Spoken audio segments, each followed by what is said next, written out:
ठाकुर जी इस मास में बंधन युक्त होने को तैयार हो जाते हैं। बहुत ध्यान से सुनिएगा।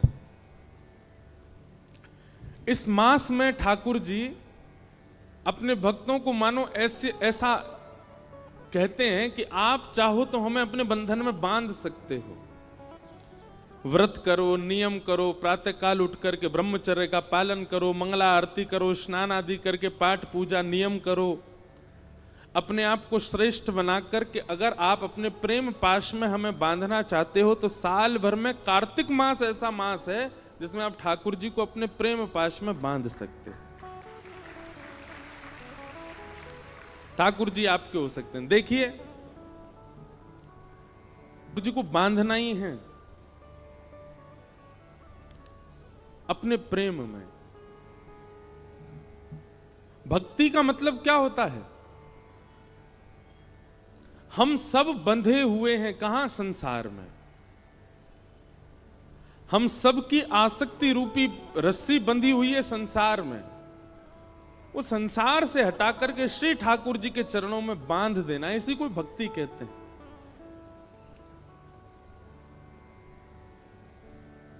लेकिन संसार से जब हमारी आसक्ति रूपी रस्सी बंधी होती है तो हम बंधन में होते हैं। संसार तो मुक्त ही है, पर जब वह आसक्ति रूपी रस्सी ठाकुर जी से बांध दी जाती है तो ठाकुर जी भी बंध जाते हैं और हम भी बंध जाते हैं, दोनों बंध जाते हैं। फिर जहां जहां हम जाते हैं, अनुब्रजाम में हम नित्यम पूये ये तन्य रेणु भी, भगवान कहते हैं फिर जहां जहां मेरा भक्त जाता मैं उसके पीछे पीछे जाता हूं।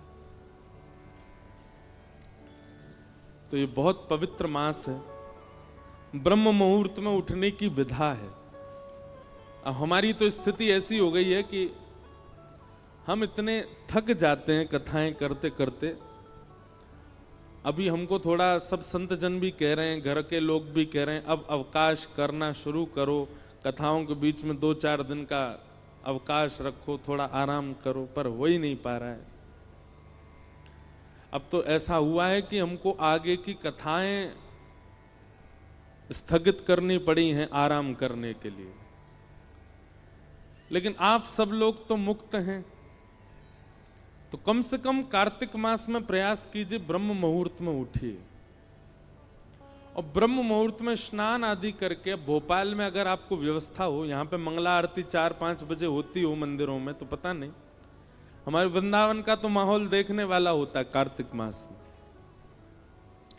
सुबह से ही सब ब्रजवासी और दर्शनार्थी और आगंतुक जितने भी लोग होते हैं वे सब निकल पड़ते हैं। यमुना स्नान करेंगे, राधा वल्लभ, बांके बिहारी, राधा रमण, रास मंडल, सेवा कुंज, सब जगह मंगला करते हैं, ठाकुर जी के मंगल दर्शन करते हैं। तत्पश्चात दामोदराष्टकम का पाठ करते हैं, सुंदर सुंदर भावों का पाठ करते हैं, तुलसी जी की विशेष आराधना करते हैं, तुलसी के सूखे लकड़ों से ठाकुर जी की आरती करते हैं। हमारे एक पंडित जी बता रहे थे कि कोई संत कथा में कह रहे थे कि एक बार कोई चूहिया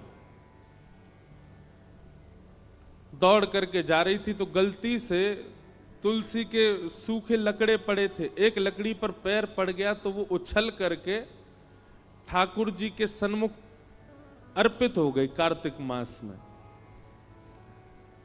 तो उसका परिणाम ये हुआ कि वो अगले जन्म में ठाकुर जी की कोई अनन्य सखी बन करके आई, अनन्य कोई प्रियसी बन करके आई। तो हम सब चुईया तो नहीं है, हम सब तो मानव हैं। कहने का अभिप्राय, भूल से भी यदि ठाकुर जी को तुलसी अर्पित हो जाती है या तुलसी के सूखी लकड़ी से ठाकुर जी की आरती हो जाती है तो कार्तिक मास में उसका फल देखो। पुनः हम एक बात कह दें, वृंदावन की जो रस रीति है ना वो प्रेम की भरी हुई है, वहां पर पुण्य की कामना नहीं होती।